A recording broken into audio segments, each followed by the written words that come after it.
প্রথমেই বলছি, আমি কাউকে ছোট করার উদ্দেশ্য নিয়ে এই ভিডিওটা বানাচ্ছি না।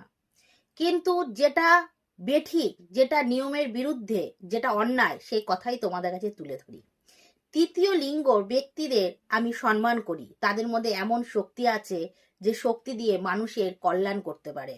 কিন্তু আজকাল বাসে ট্রামে উঠলেই দেখা যায় যে কিছু ধরনের লোক সেই তৃতীয় লিঙ্গ সেজে বিভিন্ন জায়গায় পয়সা চেতে শুরু করে দেয়, এবং তারা এসে আপনাকে দুটো ভালো কথা বলে হট করে আপনার গা টাচ করবে বা মাথায় হাত দিয়ে আশীর্বাদ করবে, করে আপনার কাছে পয়সা চাবে। এই ধরনের লোকের কাছ থেকে আপনার কিন্তু বিরত থাকবেন। দেখা যাবে তারা আসলেও তৃতীয় লিঙ্গ না, কোনো কারণে সেরকম সেজে রয়েছে।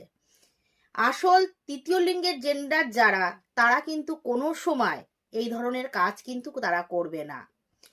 তাই জন্য আপনার কপালে আপনার ভাগ্য থাকে, সেই কপালে তাদের টাচ করতে দেবেন না। কেন, তার সাধন ভজন কি আছে, তার পাপ পুণ্য কি আছে আপনার কিন্তু জানা নেই। যখনই আপনার শরীর সে টাচ করছে, তার ভিতরে খারাপ কিছু আপনার মধ্যে প্রবেশ করবে।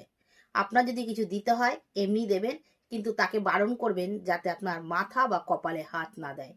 এই সতর্কতাটা আপনারা অবলম্বন করবেন।